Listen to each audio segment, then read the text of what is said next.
감으로 사서 올랐는데 사실은 그게 국가가 성장을 하니까 오른 거일 수도 있는 거거든요. 근데 앞으로는 성장성이 줄어들었기 때문에 성장이 일어나는 지역 근처에 아파트를 사는 게 더 중요해졌는데 그런 부분들을 계량을 해서 말씀드리려고 합니다.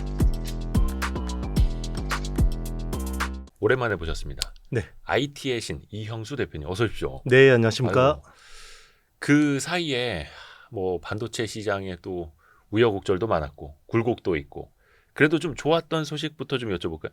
하이닉스가 엄청난 실적을 냈습니다. 4분기에 8조가 넘었죠. 네, 영업이익이. 맞습니다. 삼성전자 4분기 실적은 전사 다 합쳐서 6.5조. 네, 하이닉스는 그냥 메모리 반도체만 하는데 8.1조. 네. 좀 어떻게 보셨어요? 그런. 이게 이제 그 AI와 논 AI 간의 어떤 극명한 비교죠. 네. 그러니까 AI 쪽에는 부가가치가 다 몰리고 AI 쪽으로 편입되지 못한 제품이나 기업들은 이제 부가가치가 낮아지는 그리고 대표되는 거라 볼 수 있습니다. AI에 제대로 대응하느냐 못하느냐. 거의 근데 이 장면은 우리가 1년 넘게 보고 있는데 네네. 특히 이제 그게 영업이익 숫자로 나타나니까 너무나 이제 극명한 거죠. 근데 이런 흐름이 과연 2025년에도 계속 뭐 이어질 거냐. 그러니까 일례로 저희가 한 1월 23일 종가 기준으로 보니까 삼성전자 시가총액이 우선주 빼고 320조, 하이닉스는 한 160조, 딱 절반이더라고요. 요거는 좀 어떻게 보세요? 이게 한 몇 년 뒤, 뭐 한 빠르면 1년, 뭐 예. 늦어도 2년, 예. 정말 더 많이 축소될 수도 있고요. 그 폭이 네. 지금은 2배 차이인데 네네. 더 붙을 수 있다. 네, 더 붙을 것 같고 그리고 뭐 중장기적으로 역전될 가능성도 배제하지 않고 있습니다. 오, 그래요? 네, 그럼 대한민국 증시 시가총액 1위가 바뀔 수 있어요. 그는 삼성전자가 계속 못하고 하이닉스가 하이닉스가 계속 잘하고. 잘하고. 네, 그거는 그냥 지금처럼만 네. 되면요? 지금 추세대로 가면 그렇게 될 수도 있습니다. 오, 그러면 이건 특히나 이제 삼성전자한테 너무 뼈 아픈 건데. 그렇죠. 네, 그러면 그거는 전제가 네. 삼성전자가 앞으로도 HBM3, 뭐 한 12단, 16단, 또 HBM4도 여전히 못할 것이다라는 거예요. 그렇죠. 지금은 그럴 가능성이 높아지고 있죠. 점점 더요? 왜요? 네네. 왜요? 왜냐하면 최근에 이제 발표한 어떤 이제 언론 뉴스 플로우들을 보면 네. 일단 원C가 6개월 지연되고 있거든요. 그러니까 원C라는 공정이 이제 D램에서 한 10나노 초반 공정이에요. 네. 원C면 지금 이제 우리 그 HBM3에 들어가는 주력 칩이 원B거든요. 네. 그게 원A, 원B인데 원A가 14나노 그리고 원B가 한 12나노 정도 돼요. 원래 삼성전자가 그게 원 XYZ 그다음에 A, B, C 이런 식으로 가는 거거든요. 네. 그러니까 원 X, Y, Z 때까지만 해도 한 1년씩 앞섰어요. 한 세대는 거의 삼성이 앞섰었어요. 그렇죠. 근데 원 A부터 삼성전자하고 SK하이닉스가 딱 붙었고요. 원 B부터는 뒤집어진 거예요. 그리고 원 C는 SK하이닉스가 초격차를 내고 있는 거고요. 근데 최근에 삼성전자가 원 C가 6개월 지연이 됐거든요. 그래서 네. 원래는 올 초쯤에 양산 태우려고 했어요. 예. 근데 지금 6월에 개발 완료하고 연내 양산으로 거의 딜레이가 된 상황이고요. SK하이닉스는 작년 가을에 개발을 완료했고 지금 2월부터 양산 들어갑니다. 그러면 그 엔비디아로 향하는 HBM뿐만이 아니라 네. 그냥 일반 D램에서도 네네. 이미 거의 역전됐다? 네. 라고 봐야 돼요. 역전됐습니다. 거의 1년에서 1년 6개월 기술 격차가 있다고 봐야 되고요. 그러니까 역전이 아니라 하이닉스가 앞서간다. 네, 하이닉스가 앞서 있습니다. 그리고 이제 마이크론보다도 뒤쳐졌죠, 삼성이. 그래서 마이크론 같은 경우는 원C 로드맵이 4월에 개발 완료하고 10월에 양산되는 게 목표거든요. 그러니까 이게 헷갈리실 수도 있어서 제가 한번 다시 한번 좀 확인차 여쭤보고 싶은데 네. HBM에서 세계 3등이 아니라 네.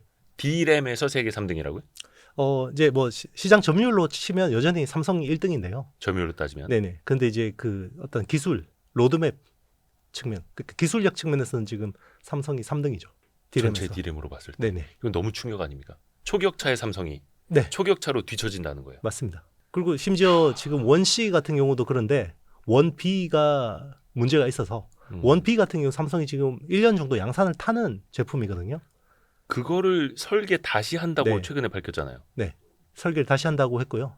최근에 젠슨 왕이 그런 이야기 했잖아요. 삼성 내가 반드시 쓸 건데 설계 다시 해야 돼. 라고 하고 나서 나온 이야기죠. 그러니까 젠슨 왕이 이야기한 게 네. 설계를 다시 해야 된다고 지적을 했는데 네. 그게 어떤 후공정 문제인지 아예 네. 전공정 어차피 그것도 D램을 다 수직으로 쌓은 거니까 네네. 쌓는 과정의 설계 문제인지 애초에 D램의 설계 문제인지 그런데 최근에 또 삼성은 최근에 1년 동안 개발했던 12나노 특정 D램에 대해서 설계를 다시 한다라고 했고 그럼 이게 같은 얘기예요? 그러니까 이제 단순히 이게 후공정만의 문제면 빨리 해결될 수도 있어요. 예. 근데 지금은 이제 전공정부터 문제라고 봐야 됩니다. 애초에 건물로 따지면 네. 기초공사가 설계도 네. 기초공사 지하실부터 잘못 봤다. 네. 그러면 그게 중간에 이렇게 뭐 네. 골재 몇 개 바꾸고 이게 아니라 네네. 무너뜨리고 다시 지어야 되는 거예요. 설계부터 처음부터. 그렇습니다. 어마어마한 일이네요. 그렇죠. 저도 이런 건 처음 봤습니다. 그러니까 1년 양산 탄 제품을 예. 설계를 다시 하는 것도 처음 봤고요. 이게 D램 D1B 네네. 12나노급. 네. 그게 1A부터 문제가 있었거든요. 삼성이. 그러니까 이제 이거는 뭐 이제 결과론적으로 말씀드리는 거지만 1A부터 문제가 있었는데 이제 계속 뭉개고 해온 거죠. 문제가 있는데도 아니 불구하고. 그럴 수가 있어요? 그러니까 이제 놀라운 거죠. 삼성이 그러니까 저도 이거를 뭐 처음에 이런 내용을 알게 됐을 때 반신반의했어요. 저도 설마 그럴까 삼성이. 아니 하다못해 우리가 네. 다나와나 에누리에서 아니면 용산에서 D램을 사더라도 네네. 하이닉스 칩 들어간 것보다 삼성 칩 들어간 게 조금이라도 더 비쌌잖아요. 그렇죠. 그건 이제 브랜드 네임도 있었고 안정성도 있고 맞습니다. 뭐 발열 전력 다 훌륭하니까 원치까지는 그랬었습니다. XYZ까지는. 네네. Z까지는 근데 그랬습니다. 원 A부터 이상한데. 네네. 근데 원 B부터 야 이거 망가졌네 이렇게 되는 네네. 거예요. 맞습니다. 그래서 뭔가 보고 체계, 의사결정 체계의 네네. 문제까지도 지금 드러나고 있는 건데. 그렇죠. 그러니까 이게 작년 5월에 전영현 부회장이 DS 부문장이 중간 인사로 바뀌었잖아요. 네. 네, 전영현 부회장이 오기 전까지는 삼성은 이런 부분에 대해서 인정을 안 했죠. 인정을 안 했다라는 게 네, 문제가 덥기 급급했다. 네네, 계속 그렇게 해온 거죠. 몇 년 동안. 그럼 이게 네. 설계까지 변경한다라는 거는 뭡니까? 이게 그냥 속도가 느리다는 문제, 뭐 발열 때문이라는 거예요? 무슨 문제예요? 맞습니다. 뭐 발열에도 문제가 있는 거고요. 예. 네, 성능 자체에도 문제가 있습니다. 어. 수율도 문제가 있고. 근데 이거는 이미 1년 동안 양산이 된 D램이고 네네, 뭐 테스터들이 꽂아가지고 테스트 해보면 네네, 하이닉스 거보다 지금 성능이 안 나오는데 이렇게 그냥 네. 명확하게 나온다는 거예요? 그렇죠. 특히나 그게 B2C 같은 경우는 그런 것들을 약간 커버를 할 수 있어요. 그러니까 이제 뭐 우리 소프트웨어 B2C 같은 걸로 제품이면 하기. 이제 뭐 그 스마트폰이나 PC 같은 경우는 이제 그게 막 이렇게 극명한 차이가 안 드러날 수도 있어요. 예, 예, 예. 근데 이게 서버 칩 같은 경우는 일단 서버에 들어간 반도체는 얘를 전기를 한번 켜면 얘가 죽을 때까지 안 끄거든요. 아 그렇죠. 이제 그러면 거기서 확연하게 나타나는 거예요. PC나 껐다 키기도 하고 네네. 스마트폰도 버거기용 한 번씩 재부팅하고 하는데 네네. 서버는 그냥 죽을 때까지 켜놔야 되니까. 켜놔야 되니까 이게 극명하게 나타나는 거죠.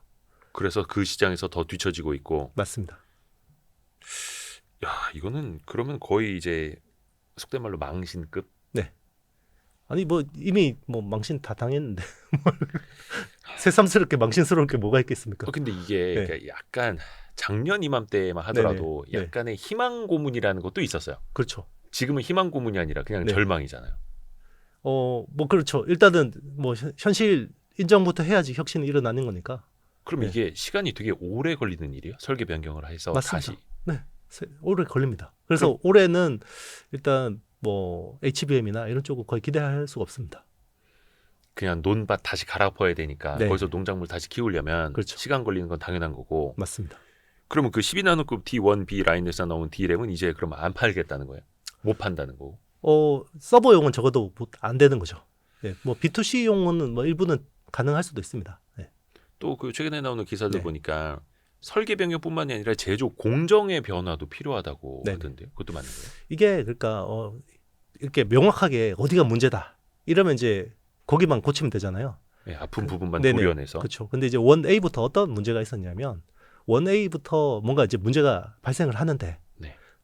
설계에서는 우리가 설계도 잘 그려서 줬기 때문에 문제가 없어라고 하는 거고 공정 쪽에서는 니네가 준 대로 만들어 보니까 뭐가 안 돼. 라고 했는데 이거를 이제 우리 부서에서는 아무 문제 없어. 그럼 이제는 니네가 해결해야 되는 문제야.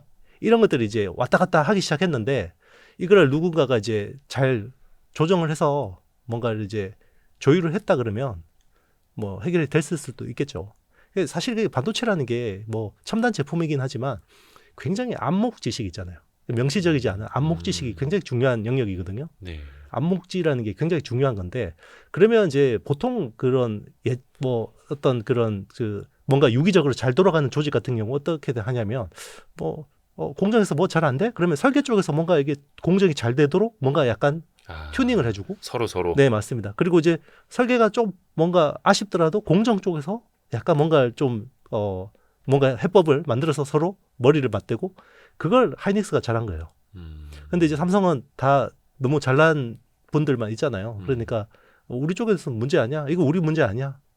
인사고가 잘 받고 제조 쪽에서는 니네가 한 대로 했는데 안 돼. 뭐 그런데 이제 그런 것들 서로 막 떠넘기다가 계속 흘러온 거죠.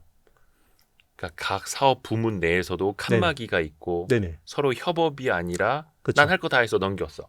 그렇죠. 니네가 해야지. 서로 경쟁하는 관계고 결국 이제 거기서도 결국 인센티브라는 걸 가지고 경쟁하는 관계고요.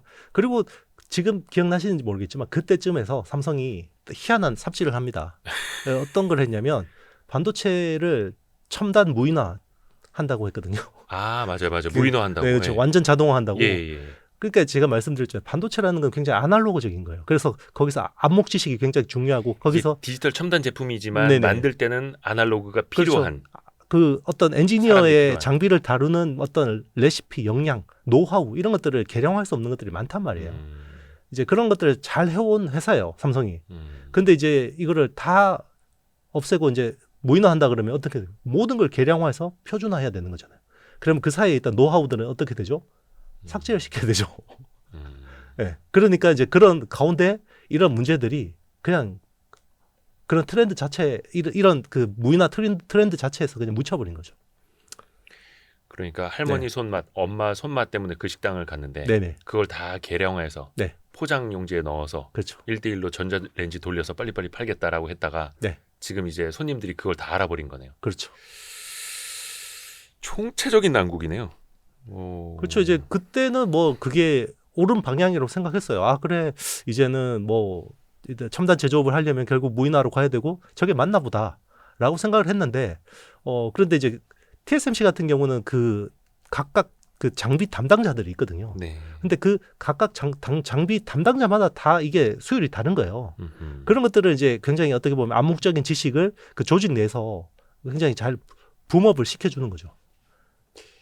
하이닉스도 지금 그렇게 하고 있는 거고요. 저도 그 얼마 전에 그 인터뷰 기사 보고 제 그 텔레그램으로 포워딩을 하긴 했습니다만 그 퍼델이라고 했던 그 애플에서 아이팟 개발했던 사람이 삼성에 대해서 이제 좀 쓴소리를 했더라고요. 네네. 애플 같은 경우에는 말씀하신 것처럼 되게 유기적으로 움직이는데 하나의 결과물, 하나의 책임을 위해서. 근데 삼성은 다 부서마다 칸막이가 있고 네. 각자 회계를 따로 쓴다. 그러니까 서로 책임을 회피하게 된다. 그래서 그걸 지적을 했더라고요. 딱 말씀하신 거랑 똑같은 거네요. 그렇죠.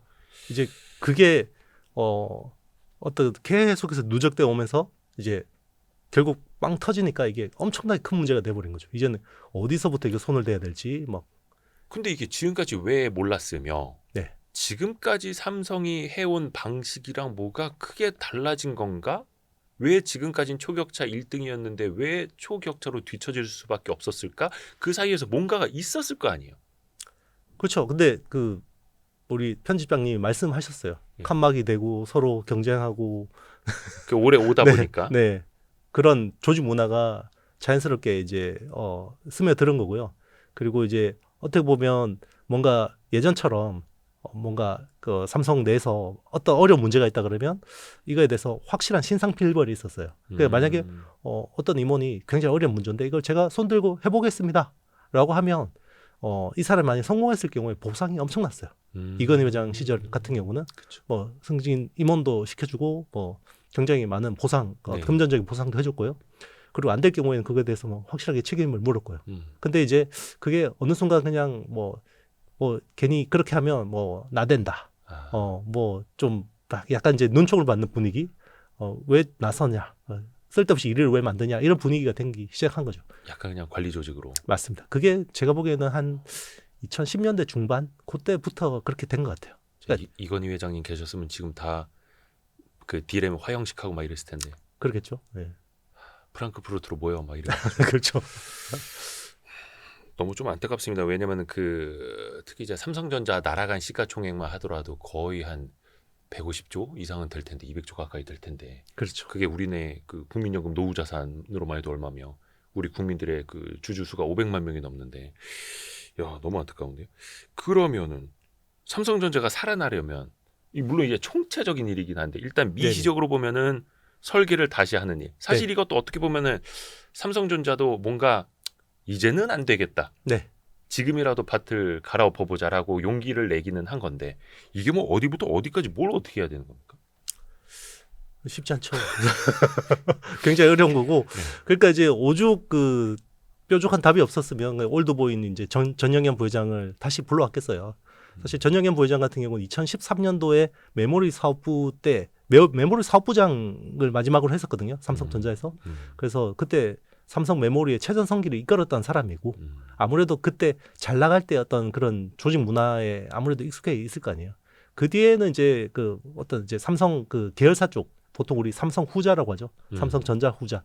그래서 계열사들. 이제 네, SDI 쪽에 가서 이제 뭐 그런 쪽으로 이제 일을 많이 했고 영전을 하신 거죠.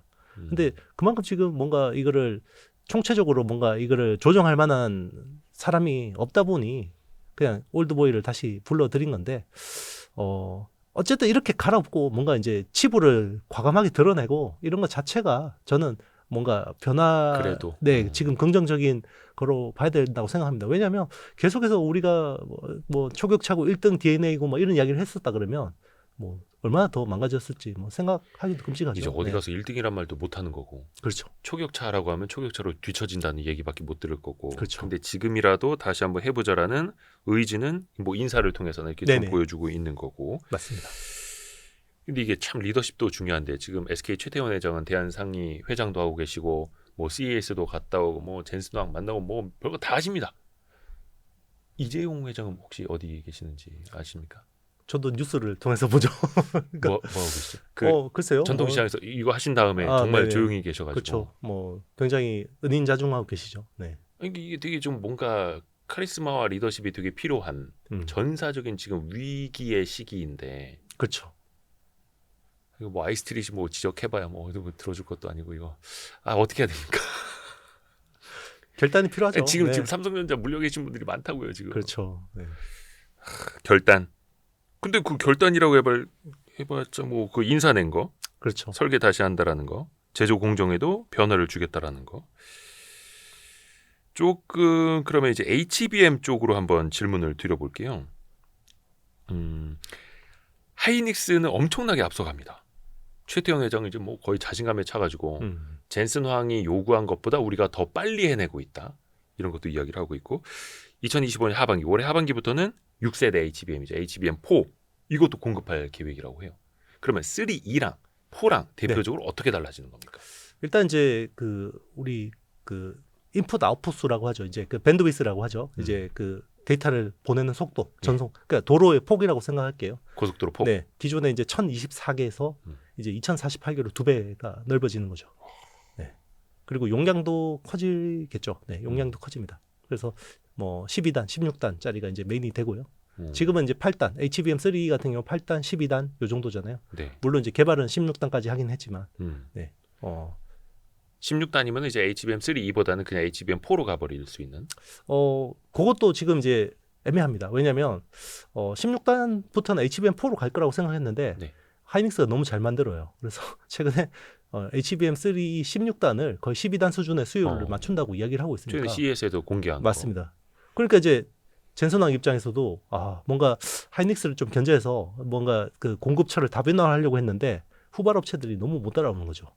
그러다 보니까 오히려 더 SK 하이닉스한테 끌려갈 수밖에 없는 상황이고, 이게 작년에 딱 TSMC한테 나타났던 그림입니다. 그 엔비디아가 네. TSMC의 파운드리 의존도가 너무 높다 보니 그렇죠. 그때 막 견제하기 위해서 삼성 파운드리도 끌고 오고 살짝 띄워주고. 인텔도 끌고 오고 했는데 결국 다 안 돼서 가격만 왕창 올려줬잖아요. TSMC가 더 올리고. 네, 그때, TSMC가 야 엔비디아 니네 마진 네. 엄청 좋던데 씨, 우리한테도 그렇죠. 올려줘 막 이랬던. 맞습니다. 그래서 어떤 전공정에서 한 3에서 8%씩 분기마다 올렸고 뒤에 이제 어드밴스드 패키징이라고 하는 이제 코어스라고 하죠. 칩 온 웨이폰 서브스트레이트. 요 2.5D 패키징 구조 요거를 10에서 20%씩 거의 분기마다 올렸죠. 그래서 이번에 또 TSMC 실적 엄청 잘 나오고. 네. 그래서 그 실적 서프라이즈의 원인이었죠. 네. 그래서 엔비디아만 잘 나가는 게 아니라 사실은 엔비디아가 확실한 갑질을 할 수 없게끔 TSMC도 그렇고 SK 하이닉스도 그렇고 기술력으로 올라오니까 마진을 더 쳐줘야만 하는 그런 상황. 맞습니다. 지금 그래서 딱 그 HBM 쪽에서 SK 하이닉스의 기술 격차가 두드러지니까 이제 그런 마진이 더 좋아질 수밖에 없는 그림이 계속 나타나는 거죠. 이제 그럼 그 초격차라는 표현을 하이닉스한테 써야겠네요. 네, 맞습니다. 삼성한테 이제 거의 명찰에서 이거 떼라고 하고. 그 제가 HBM4 관련된 기사를 보는데 이해가 안 돼가지고 그 문장을 그대로 좀 읽어봐 드릴게요. 좀 설명 좀 해주세요. HBM4의 경우 처음으로 베이스 다이에 로직 파운드리를 활용해서 성능과 전력 특성을 보강할 계획이다. 뭔 말입니까? 이 HBM이라는 게 우리는 그냥 디램을 아파트처럼 쌓는다라고 네, 하잖아요. 근데 제일 밑에 1층 우리 뭐 주상복합 아파트 가면 1층 보통 로비로 상가 로비. 로비로 쓰잖아요. 네. 상가도 있지만 이제 로비로 보통 쓰는데 그게 이제 베이스 다이라고 할게요. 네. 베이스 다이가 로직 칩입니다. 음. 그래서 시스템 반도체라고 보시면 되고 그 위에 이제 디램을 쌓는 거거든요. 디램을 이제 코어 다이라고 하는데 이제 그런 식으로 해서 뭐 8층, 뭐 12층 이런 식으로 쌓는 건데요. HBM3E까지는 그 어떤 그 베이스 다이 자체가 별로 복잡할 게 없어요. 네, 별로 복잡할 게 없고 그리고 생산도 기존 메모리 회사가 합니다. 로직 칩이지만. 네. 예. 근데 이제 HBM4부터는 그 밑에 있는 베이스 다이가 굉장히 복잡해지고 여러 기능들을 수행해야 돼요. 아하. 왜 대표적으로 이제 메모리 컨트롤 기능도 있어야 되고요. 그리고 캐시 메모리도 들어가야 되고요. 심지어는 여기에 프로세서 기능까지 들어갑니다. 프로세서 기능이 들어가면 이게 프로세스 인 메모리, PIM이 되는 거거든요. PIM. 네, PIM이 되는 거기 때문에 자 그러면 그 베이스 다이를 기존 메모리 업체가 공정으로 할 수 없어요. 왜냐하면 이게 거의 5나노, 뭐 심한 4나노까지 갈 수 있거든요. 네네네. 왜냐하면 메모리 회사가 5나노, 4나노 공정이 없잖아요. 그렇죠. 네, 그러면 파운드리한테 맡겨야 돼요. 아하. 삼성은 삼성 파운드리가 있으니까 자기네들이 그 베이스 다이를 하고 이제 코어 다이는 메모리에서 하면 되는데 하이닉스는 베이스 다이가 TSMC에다가 이제 써야 되는 거죠. 아. 근데 이제 여기서 중요한 거는 요거를 설계를 상당 부분 SK 하이닉스가 해야지 부가가치가 높겠죠. 그렇죠. 네. 자기네들은 베이스 다이를 그냥 다 알아서 해줘라고 하면 부가가치가 없을 거 아니에요. 그렇죠. 그쪽에다 마진 떼줘야 되니까. 그리고 이제 이거를 쓰는 고객들, 뭐 엔비디아나 예를 들면 브로드컴 같은 ASIC 업체들이나 마벨 테크놀로지 같은 업체들은 자기네들 시스템에 맞게 베이스 다이를 굉장히 제각각으로 해달라고 해요. 그렇죠. 그러면 여기에 맞춤형으로 커스텀 HBM을 해줘야 되거든요. 그럼 그게 굉장히 복잡해져요. 어떤 회사는 우리 프로세서 기능 넣어줘. 어떤 회사는 우리 프로세서 기능 필요 없고 대신에 캐시 메모리 기능을 많이 넣어줘. 어떤 회사는 여기 네트워크 메모리를 좀 많이 넣어줘. 이런 식으로 이제 제각각 요구가 다른 거예요. 그러면 그걸 맞춰주려면 기본적으로 IP에 대한 핸들링이 돼야 돼요. 지적 재산에 대한. 예. 설계 자산이 있어야 돼요. 그래서 SK 하이닉스가 이런 설계 자산에 대해서 굉장히 많은 라이선스를 하고 있고요. 그리고 엔비디아나 뭐 인텔 출신의 시스템 반도체 설계하던 인력도 많이 뽑았어요. 네. 그런 식으로 계속해서 맞춤형 메모리를 이제는 해주는 겁니다. 그러니까 건물로 따지면은 1층 로비, 1층 상가까지를 만들어야 되는데 네네. 그 미세하게 만들어야 되니까 파운드리에 맡기되. 네네. 근데 그 1층 상가나 로비 설계는 우리가 해서 맡길게요. 그렇죠. 그리고 그 위에다가 주상복합 아파트를 쌓을게요. 이렇게. 그렇죠. 그러면 그 파운드리는 누가 맡게 됩니까? 하이닉스 같은 경우에는. 하이닉스는 TSMC가 그냥 TSMC. 그래서 이제 TSMC하고 협력을 하는 거고요. 여기서 또 재밌는 포인트가 있는데 삼성 같은 경우는 HBM을 삼성 파운드리에서 하는 게 맞잖아요. 네. 근데 이제 삼성 메모리 사업부 입장에서도 이제 파운드리 사업부가 별로 못 믿어온 거죠. 서로. 네. 그러니까 TSMC에다가 의뢰를 했어요. 그래서 TSMC한테 우리 HBM용 베이스 다이 좀 만들어줘라고 했는데 뭐 논의를 했어요. 몇 달 동안. 근데 최근에 TSMC가 우리 못 해주겠어. 왜 갖고 노는 거예요?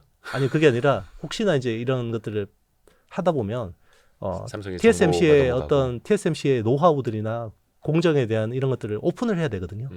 이제 그게 부담스러웠던 것 같아요. 그러니까 파운드리 경쟁사인데. 네, 맞습니다. 어차피 그것도 법인도 하나이고 삼성은. 그렇죠.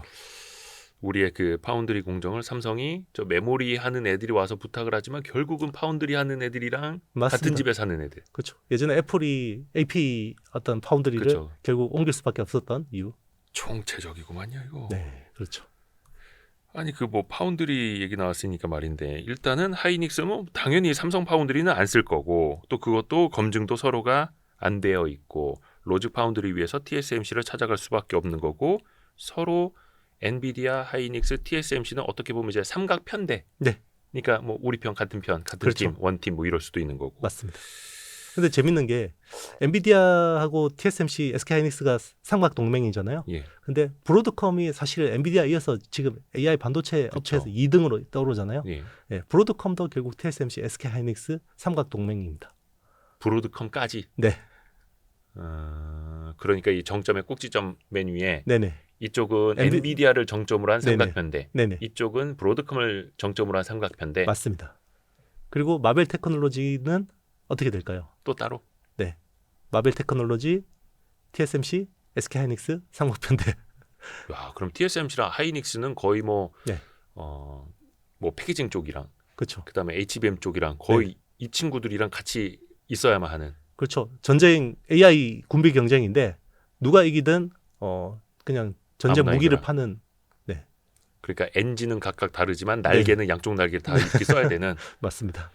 요 강력하네요. 그러니까 SK 하이닉스 같은 경우에는 뭐 멀티플 측면에서나 더 네. 높게 또 받을 수밖에 없고. 그렇죠. 네. 음, 더 이제 멀티플이 올라갈 수밖에 없는 거고.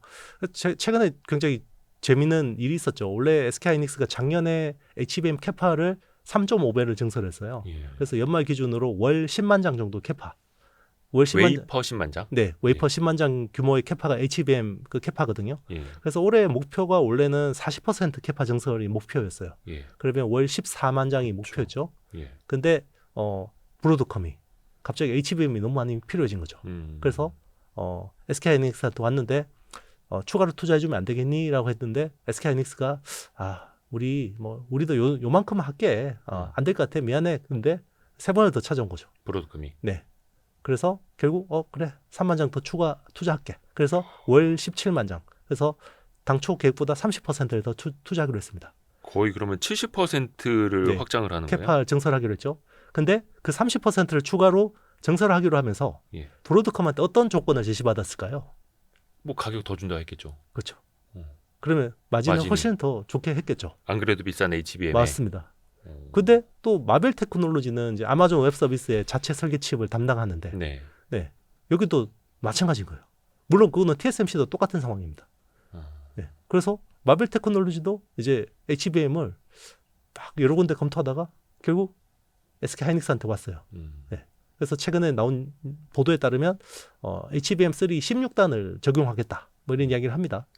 그러면 여기서 또 더 증설을 해야 될까요? 안 해야 될까요? 증설을 더 해야죠. 그러면 위로 네. 쌓는 그만큼의 칩이 더 그렇죠. 필요하니까. 그러면 그 증설을 더 하면 마벨한테는 계약 조건을 어떻게 해야 될까요? 너네 3등이야? 좀 더 받아야겠어? 이렇게. 그렇죠. 그러면 EPS 증가 가이던스가 높아지죠. 우리가 생각한 것보다 더 높은 거죠. 실제로 지금 엔비디아 같은 경우는 거의 마진을 50% 정도 남기는 걸로 추정이 되거든요. 네네네. 네. 그래 하이닉스가 엔비디아한테 HBM 팔아서 거의 마진을 50% 남긴단 말이에요.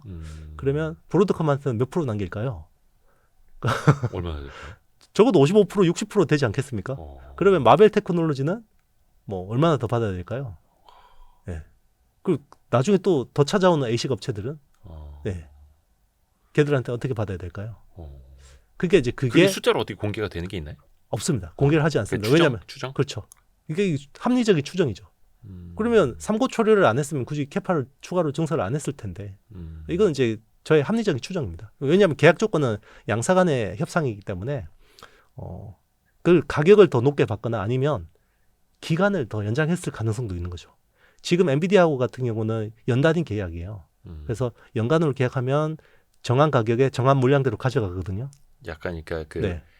배추 밭대기로 네. 이렇게 계약하듯이. 맞습니다. 그러면 이제 브로드컴이나 이제 마벨 같은 후발 업체들한테는 가격을 좀 더 받고 뭐 기간을 좀 더 길게 해서 리스크를 해지하는 그런 생각을 할 수도 있겠죠. 하이닉스 입장에서는. 그 배추밭으로 따지면 거의 산 하나씩 그냥 통째로 미리 다 네. 선도 계약해버리는. 그렇죠. 근데 후발주자들은 돈을 더 줘야 산 그렇죠. 하나 통째로 배추밭 계약을 할 수 있고 그게 브로드컴, 마벨까지도 거의 뭐 A직 반도체계 그러면 하이닉스가 이제 거의 갑이 되는 거예요. 맞습니다. 왜냐하면 이것도 ASIC 쪽에 HBM 그러니까 SK 하이닉스가 갑이 된 것도 참 재밌긴 한데요. 네. 그러니까 그 전에 우리 AI라는 거는 사실 데이터 학습이라는 거는 그 프리트레인드라고 하는 사전 학습 모델, 우리 네. GPT라고 하잖아요. 예. 제너러티브 프리트레인드 트랜스포머의 약자가 GPT인데 음. 그 전까지는 우리가 추론용 칩이라는 게 결국 ASIC이잖아요. 음. 그래서 추론용 칩 같은 경우는 굉장히 가성비나 전성비 이런 것만 중요하다고 생각을 했었어요. 네네네. 네. 그래서 굳이 뭐 HBM을 써야 되나 이런 거였죠. 예. 불과 그게 한 6개월, 8개월 전 트렌드만 해도 그랬었어요. 네네네. 근데 갑자기 추론용 ASIC에다가 HBM이 굉장히 많이 필요해진 거죠. 그럼 갑자기 그 사이에 무슨 변화가 있었냐? 오픈 AI가 O1이라는 모델을 내놨어요. 예. 예. O1 그리고 O3까지 내놨죠. 알파벳 5 숫자 네, 1. 네. 이거는 프리트레인드 모델이 아니에요. 추론으로 가버려요. 답변을 하면서 배워요. 얘는. 예. 그러니까 여기에 또 새로운 스케일링, 새로운 컴퓨팅 파워가 필요해진 거죠. 그러니까 ASIC이라는 게 추론 쪽에서 많이 쓰는 거긴 한데 네. 기존에 생각한 추론보다 훨씬 고난이도의 컴퓨팅 파워가 필요해진 거죠. 그러다 보니까 초창기에 나온 ASIC, 추론용 ASIC 칩은 굉장히 LPDDR 같은 라이트한 메모리를 많이 썼어요. 예, 예, 예. 그렇죠. 근데 요즘에는 기본 HBM을 씁니다. 근데 대표님 나오셨을 때였나 그 짐 켈러 이야기하면서 네. 거기는 이제 뭐 HBM 안 쓰고도 네. 그 추론 칩을 만들겠다 뭐 이런 이야기를 좀 했었던 걸로 기억을 하는데 근데 그걸로는 안 된다. 그때하고 트렌드가 달라진 거예요. 결국은 HBM이다 이렇게. 그렇죠. 모든 추론에 HBM 필요한 건 아니에요. 네네. 근데 추론을 고도화하기 위한 컴퓨팅 파워에서는 HBM 필요해지는 거죠. 그게 대표적으로 아마존의 이제 트레니움 2 같은 칩. 여기는 이제 기본 HBM 쓰고 있고요. 그리고 뭐 최근에 브로드컴이 개발 중인 칩들은 기본 HBM 탑재입니다. 그게 이제 한켠에서는 네. 학습이 대부분 마무리되고 이제 추론의 영역으로 넘어가 버리면은 엔비디아 GPU에 대한 수요보다는 다른 이제 추론 특화된 그런 칩들의 수요가 더 높아질 것이다 이렇게 이야기가 나오는데 네. 거기에 붙는 건 HBM은 거의 동일할 것이다. 수요는 꾸준하다. 오히려 더 많다. 이렇게 가는 그렇죠. 이제 기존 ASIC은 HBM 필요 없다라고 전제를 했었던 거죠. 거예요. 그래서 그렇게 생각을 했는데 실제로 추론이라는 게 굉장히 고도화된 컴퓨팅 파워가 필요하다라는 거죠. 실제로 보니까. 뚜껑을 열어도 네. 보니까. 그렇죠. 그 사이에 AI 개발 트렌드가 확 바뀐 거예요. 야, 그래서 SK 하이닉스가 계속해서 ASIC 반도체 그러니까 어떤 주문형 설계, 주문형 반도체 이쪽에서 계속 갑일 갑이 수밖에 돼버리는 없는 거고. 맞습니다. 그럼 하이닉스도 원래 그런 거는 수요를 생각 안 했을 거 아니에요. 그러면 뭔가 준비를 안 하고 있었는데 갑자기 수요가 훅 들어오니까 그러면 이제 그 수요를 맞추기 위해서는 증설. 무리해서 증설해야 되는데 무리해서 증설하려면 돈을 더 받아야겠죠. 네. 그러니까 하이닉스가 그 4분기 실적 발표하면서 컨퍼런스 콜 했던 내용 보니까 그 2024년 HBM 매출이 전년 대비 4.5배 증가했다. 그리고 4분기만 놓고 보면은 HBM 매출이 전체 D램 매출의 40%를 넘어섰다. 이렇게 밝혔거든요. 그리고 25년도에는 그 비중이 더 커질까요? 네. 한 얼마나 갈 수 있는 거예요? 뭐 50%는 당연히 넘을 것 같고요. 그러니까 매출이 50% 이상을 그 HBM이 차지하고 그러면은 이익 중에서는 뭐 70%, 80%까지 갈 수도 있겠죠. 이익률이 훨씬 좋으니까. 네. 야, 그러면은 거의 삼성전자랑 2025년 영업이익 차이는 더 벌어질 수 있는 거예요. 물론 이번에는 한 개 분기 네. 이긴 거죠. 그렇죠.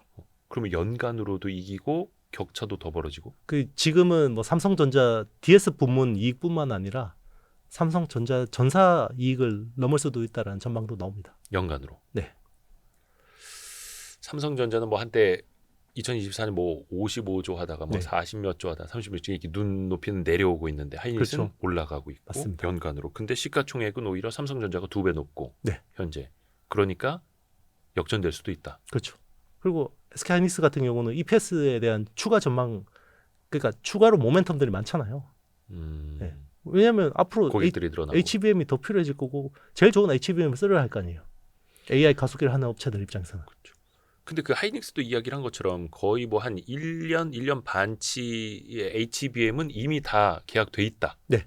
이건 다 이미 팔린 거다라고 이야기하잖아요. 그렇죠. 그럼 지금부터 증설하는 거는 마벨이나 네. 브로드컴은 이 배추 언제 떼가는 거예요?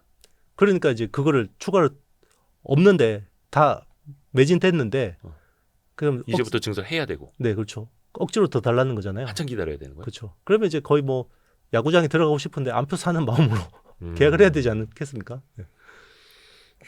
그러면 HBM4도 가격이 엄청 올라갈 수밖에 없는 거고 일단 3E에서 4 되면은 지금처럼 기술 격차가 이렇게 난다 그러면 뭐 하이닉스가 부르는 게 네, 값이 되겠죠. 그러니까 작년에 굉장히 저는 TSMC 실적을 보면서 인상 깊었던 게 TSMC의 매출 총이익률이 보통 50% 중반 정도 나오잖아요. 엄청나죠. 그래서 그때 엔비디아한테 계속 가격 전가를 하면서 그때 젠슨왕 막 그때 망신 당해가지고 대박 망신? 나가지고 그때 TSMC하고 막 소리 지르면서 싸우고 나서 어. 나중에 우리가 잘못한 건데 TSMC 도움으로 해결했다 그랬잖아요. 예. 전용 라인 해달라 그랬다가 오히려 된통 망신 당하고 그러면서 이제 결국 그 어쨌든 정말 이 사람은 철저한 사업가 같아요. 네, 자존심 중요한 게 아니라 회사가 중요하니까. 시리그룹. 네, 그거를 아마 하이닉스한테서 이제 올해는 좀 볼 수 있지 않을까 그런 모습들을. 그러면 그때 TSMC가 매출 총이익률 우리 장기적으로 75%까지 가겠습니다라고 했거든요. 그걸 이제 처음 들었을 때는 그 숫자를 잘못 들었나? 제조업체가 매출 총이익률을 75%로? 그러면 앞으로 얼마나 가격을 더 올리겠다는 거지? 이런 거였잖아요. 그걸 이제 하이닉스한테도 기대를 할 수 있지 않을까요? 네. 그 SK 하이닉스 얼마 전에 그 성과급 직원 성과급 네. 그러니까 월급의 1,500% 네네. 나간다고 결정 나왔는데 1,500%도 부족하다는 걸 잘 알고 있다라고 SK 경영진이 이야기를 했더라고요. 맞습니다. 그런 이유가 있네요. 그렇죠. 마진이 그렇게 좋아지고 있는데 맞습니다. 약간 그 2년 전쯤에 한창 그 D램 사이클 좋았을 때 코로나 직후에 SK 임직원 전체 의자 허머밀러로 바꿔줘서 그게 대서특필 됐었잖아요. 그렇죠. 혹시 이게 어떤 뭐 그 꼭지의 징후라든 이런 걱정은 안 해도 됩니까 혹시? 왜 그 네. 전통적으로는 네네. 메모리 반도체 이제 사이클이 있기 때문에 네네. 좋을 때 나쁠 때 좋을 때 나쁠 때 있는데 성과급이 이렇게 나갔을 때가 혹시나 이 사이클의 정점 아닐까? 이게 과거의 생각으로 봤을 땐 그런 염려가 네네. 있을 수 있거든요. 제가 생각한 투자 아이디어로는 그건 아닌 것 같아요. 왜냐하면 자 만약에 연 단위 계약 그리고 1년 6개월 단위 계약으로 지금 매출이 깔린다. 네. 매출 채권이 깔린다 그러면 그는 실제로 메모리 회사가 아니에요. 파운드리 회사죠. 그러니까 어떤 실적에 대한 추정이 훨씬 더 안정적이 되는 거예요. 메모리 회사가 뭐 많이 벌 때는 마진을 50%씩 내고 했는데도 PR을 보통 뭐 8배, 9배밖에 못 받잖아요. 맞아요. 자, 그 이유는 결국 그렇게 벌다가 갑자기 적자 난다라는 거잖아요. 아하, 근데 그렇죠. 파운드리 회사는 그런 게 없죠. 시스템 반도체 쪽은. 네. 왜냐하면 거의 어떤 계약한 가격대로 물량대로 사간단 말이에요. 근데 메모리는 커머디티이기 때문에 재고가 많으면 안 사가요. 갑자기. 무조건 사이클 영향 많이 받는데. 그렇죠.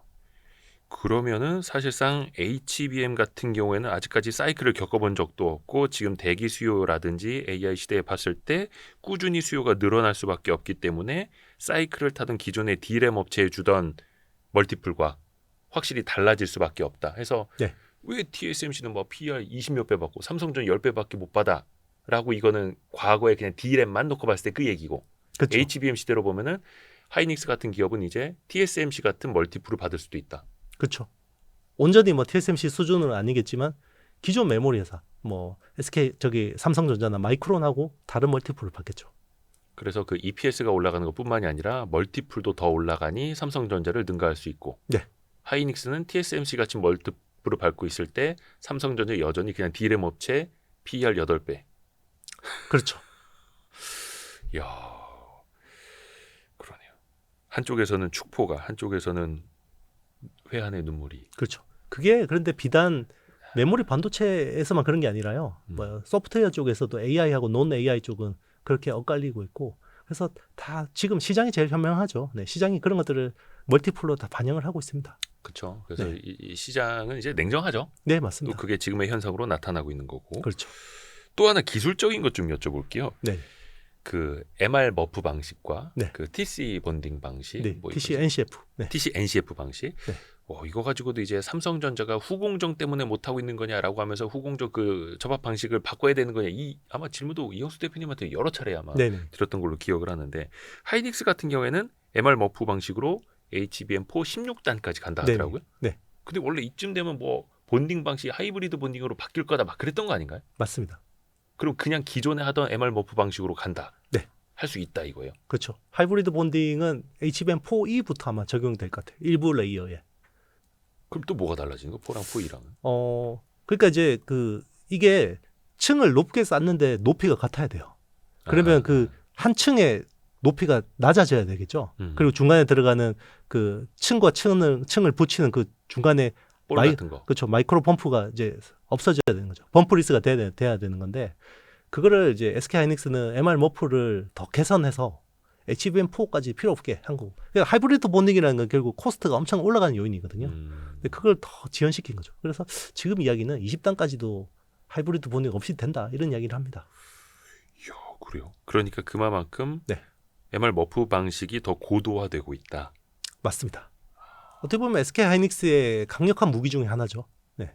SK 하이닉스는 MR 머프라는 방식이고 그리고 이제 삼성전자와 마이크론은 이제 TC NCF라는 방식 때문에 기본적으로 여기서 이제 발열 효율이 30% 가까이 차이가 나거든요.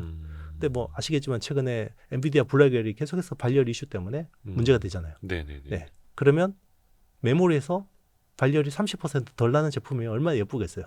그렇죠. 네. 안 그래도 발열 때문에 네. 골치 아파 죽겠는데. 맞습니다. 이게 그 TC NCF 방식이랑 MR 머프 방식 거의 1, 2년 전부터 뭐 반도체 좋아하시는 분 엄청 논쟁했던 그 이슈잖아요. 그렇죠. 그러면 마이크론이랑 삼성전자 딱 보고 네. 하이닉스가 저렇게 잘하니까 하이닉스 방식으로 갑시다는 못 하는 거예요? 이제 왜 못하는 지금부터 스타트하면 너무 늦은 거죠. 우리 그러니까- 이 얘기 작년에도 했었는데. 네, 맞습니다. 그때도 늦었는데 지금은 더 늦은 거죠. 왜냐하면 하이닉스는 이미 어드밴스드 MR 머프라는 기술로 훨씬 진화했단 말이에요. 그리고 이게 그 기술을 하려면 그러니까 어드밴스는 네. 그러니까 층간 간격을 더 좁히는 네, 방식으로. 맞습니다. 뭐 그리고 훨씬 더 이제 뭐 연료율이나 이런 것들이 좋아야 되고 그리고 이제 이런 기술들을 하려면 그 반도체 회사 혼자 할 수가 없어요. 장비 회사나 거기 들어간 소재 회사나 다 같이. 그리고 테스터 회사들이나 다 같이 해야 되거든요. 근데 그게 지금 그쪽 기술을 쥐고 있는 회사들이 또 소재나 이런 쪽에서는 다 독점 회사예요.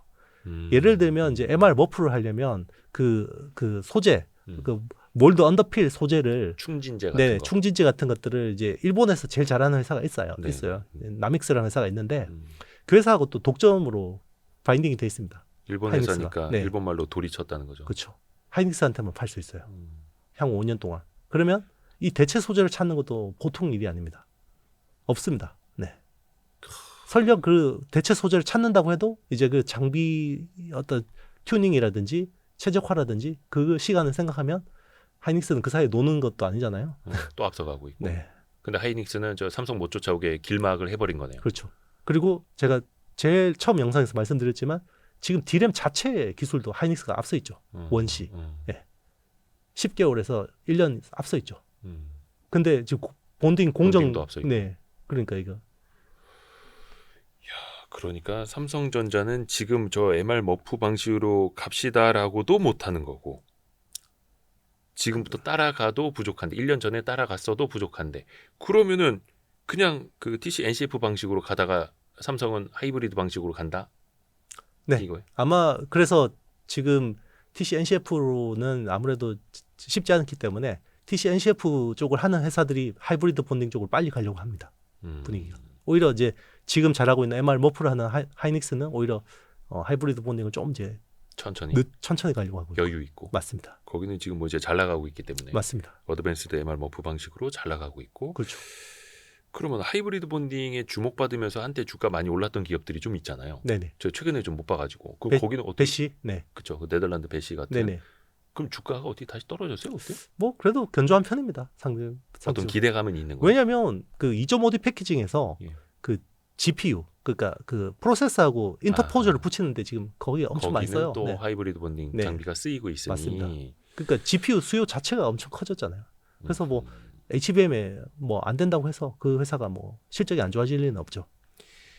그러면은 지금 이제 삼성전자 HBM이 엔비디아의 퀄 테스트를 통과했다고 하는 것도 뭐 HBM3다. 혹은 HBM3E 중에서 뭐 8단까지다. 뭐 요렇게까지는 기사 나왔잖아요. 네. 그럼 최소한 HBM3 12단이라든지 나중에 4까지 가려면 삼성전자는 설계도 다시 본딩 방식도 다른 대안을 본딩은 TC NCF로는 할 수 일단은 있을 거예요. 그거는 네, 네. 아마 가기는 가도 근데 또 아까 네. 말씀하신 거 열 효율이 떨어져 발열 그러니까 아주 이슈가 하이엔드에는 못 쓰겠죠. 그래서 지금 삼성이 들어가는 게 중국향 그 엔비디아 H20 뭐 이런 쪽 있잖아요. 예. 그런 쪽에 들어가는 거거든요. 예전에 뭐 A100 뭐 H백. 암페어는 아니고 이제 호퍼긴 한데 굉장히 성능을 떨어뜨려서 이제 중국에 파는 거. 네, 그런 쪽은 사실 아무래도 조금 이제 프로토콜이나 이런 것들이 좀 더 루즈하거든요. 기존의 첨단 칩보다는. 그 블랙웰 이런 거는 네. 이제 언감생심 꿈도 못 꾸는 거고 뭐 대신에 지금으로서는 그렇습니다. 미국 정부에서 좀 약간 뒤처지는 제품만 중국에 팔아라고 네네. 할 때 거기에는 들어갈 수 있는. 네, 맞습니다. 야, 그러네요. 그래서 현실적으로 이제 기술적으로 봤을 때도 그렇고 1등과 2등에 대한 인식은 이제 완전히 네. 뒤집어진 거네요. 그 뒤집어진 지도 이제 오래된 거고. 그렇죠. 시장이 늦게 인지한 거죠. 이거를. 삼성 내부에서는 다 알았겠죠. 뭐 다 알지는 않았을 거고 아마 엔지니어들은 상당 부분이 알았을 텐데 이제 그런 목소리들이 묵살됐겠죠. 그러니까 그 네. 내부 게시판이나 이런 데서는 그게 많이 올라온다 많이 하더라고요. 그래서 뭐 올라왔었잖아요. 서초동이 어쩌고저쩌고 뭐, 그쵸. 그죠? 뭐 네. 보고를 갔는데 어쩌고저쩌고 뭐. 근데 그 이야기 노이즈가 나온 지만 해도 벌써 1년 가까이 됐다는 그쵸. 거. 1년째 똑같은 얘기하고 있다는 거. 그렇죠. 그 파운드리도 지금 엄청 문제 아닙니까? 네. 그 따라잡겠다고 했었는데 그게 네. 2025년인가 6년 목표 아니었습니까? 2030년. 네. 2030년에 이제 1등 하겠다. 2030년이었나요? 네네. 예전에 그 네. 어떤 공장에서 그 행사했는데 뒤에 플랜카드 뒤집어져 갖고 난리 났던 게 네. 그게 파운드리 공장이었던가? 시스템 반도체에서 1등 그 하겠다. 시스템 반도체였구나. 헷갈렸다. 그렇죠. 뭐 하여튼 다 따라잡는다고 했는데. 파운드리 1등이랑 똑같은 말이죠. 네. 근데 파운드리는 지금 삼성전자가 점유율이 거의 뭐 단자릿수로 내려왔잖아요. 맞습니다. TSMC랑은 더 멀어지고 있고. 네. 이거는 뭐 어떻게 봐야 됩니까? 뭐 어떤 네. 쪽에서 특히 뭐 어떤 뭐 최첨단 공정? 네. 아니면 이제 고객은 계속 빼앗기고 있고 삼성 내부에서도 아까도 말씀하신 그 로직 다이, 네. 예, 그것도 TSMC를 가려다가 또 못 갔고. 네. 이거는 어떤 문제라고 봐야 돼요? 파운드리 같은 경우에는 결국 공정 기술이 안 되는 거죠. 네. 그냥 공정 기술 자체가. 네. 공정 기술 자체가 안 되는 거고 그리고 이제 고객사 유치도 안 된 거고요. 그러니까 이제 삼성전자가 그 작년까지만 해도 일단 이재용 회장이 생각하는 대로 TSMC를 한번 이겨보려고 한 것 같습니다. 작년까지는.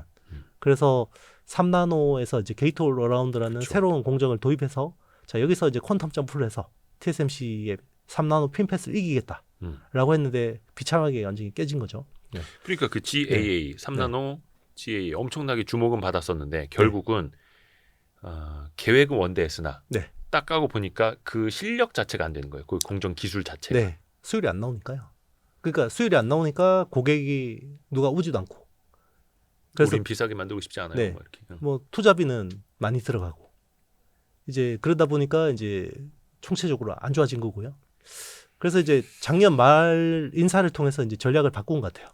그래서 이제 TSMC를 기술로 따라잡는 건 현실적이지 않다. 그래서 오히려 지금 파운드리 2등 쪽을 일단은 좀 굳혀야 된다. 안정화하자. 그래서 가동률을 회복하는 쪽으로 지금 집중하고 있고요. 왜냐하면 이제 그 기술 경쟁하느라고 고객들이 떠나가는데도 계속해서 연구 개발을 했잖아요. 그러다 보니까 지금 4나노, 7나노 요 사이에서 지금 가동률이 30% 이상 떨어져 있거든요. 근데 첨단 제조업이라는 게 사실 대규모 장치 산업이잖아요. 네네. 파운드리 많이 투자할 때 연간 뭐 18조 원씩 투자했는데 그 감가상각해야 되는데 그렇죠. 가동률 떨어지면 얼마나 이게 놀고 있어. 그죠? 그러니까 이제 작년 말 인사를 통해서 이제 영업통을 파운드리 사업부장으로 내정했어요. 한진만 사장이라고 이제 이분은 미주 영업 출신이에요.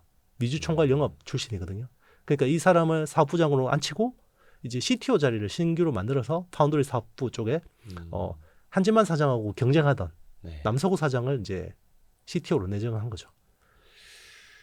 그러니까 한 2, 3년 됐나요 벌써? 그 TSMC는 핀팻 방식이고 그거는 너무 오래된 방식이고 게이트 올 어라운드로 3나노를 먼저 치고 간다. 네. 그래서 그때 막 출하식도 했잖아요. 맞습니다. 뭐 중국의 어떤 업체가 먼저 이제 뭐 사갔다라고 그쵸. 했는데 그렇게 뭔가 새로운 시대가 열릴 것처럼 네. 막 했는데 포장을 뜯고 보니까 실력은 없었고 형편 없었고 그래서 다시 처음으로 돌아간 건데 현실은 1등을 따라잡는 게 아니라 2등이라도 지킬 수 있을까 이거잖아요.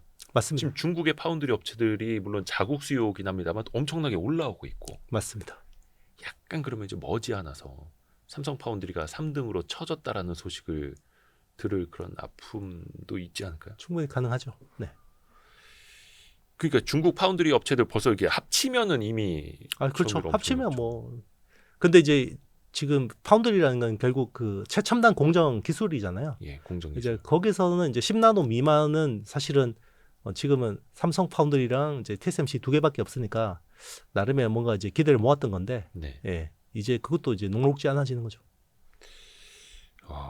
그러게요. 그 물론 이제 아직까지는 전 세계 글로벌 1, 2등의 기술 격차는 저기 3, 4, 5등보다는 훨씬 더 높다라고 하지만 네네. 또 물량 투입으로 따졌을 때는 어찌되든 돈을 많이 벌어야 되는 거니까. 그렇죠. 돈은 못 벌고 있어요. 돈을 못 벌면 연구개발 투자를 하기 힘들고요. 그러면 새로운 첨단 기술을 개발하기도 어려워지는 거죠. 그러니까 선순환 고리가 깨져버리는 겁니다. 또 하나가 최근에 이제 갤럭시 S25 네. 거의 기함급 모델 또 네. 이제 또 나왔는데 여기 들어가는 AP 칩은 스냅드래곤 거, 네. LPDDR까지 마이크론 거를 네. 쓴다고 합니다. 그렇죠.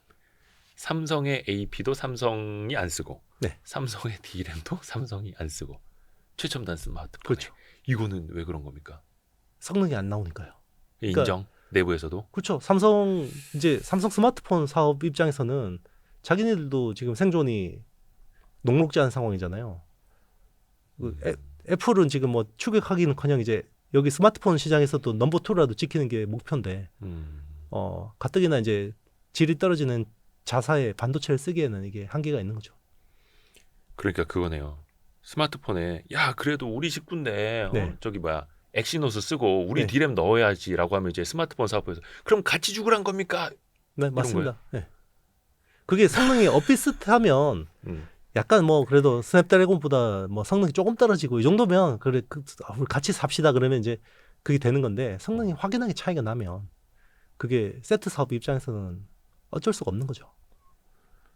그러니까 왜 그 IT 팁스터들도 그렇고 IT 그 유튜버들도 그렇고 막 뭐 발열 측정하고 뭐 AP 속도 측정하고 막 게임하면서 뭐 그래픽 성능 측정하고 하는데 거기에 스냅드래곤이 들어간 거랑 삼성의 AP가 들어간 거랑 차이도 많이 나고 그렇죠. D램도 어디 거 썼느냐에 따라서 차이도 많이 나니 네. 이거 스마트폰 사업부 입장에서 보면은 안 돼. 그냥 마이크론 거 쓸게. 네, 맞습니다. 퀄컴 거 쓸게. 네. 이렇게 되는 거예요. 그렇죠. 진짜 뼈 아픈 분야네 이게. 맞습니다. 아니 그러면은 삼성전자마저도 안 넣는 거를 다른 고객사한테 어떻게 마케팅을 해요? 그러니까 이제 최고 제품에는 못 들어가는 거죠. 갤럭시 S25라는 건 최고 하이엔드 세트 제품이잖아요. 그렇죠. 이제 그보다 이제 좀 떨어지는 A 시리즈. 네, 뭐 이런 데는 쓸 수 있겠죠. 야 심각하네요 생각보다. 네. 제가 할 말을 잃었습니다. 이 정도인 줄 몰랐습니다.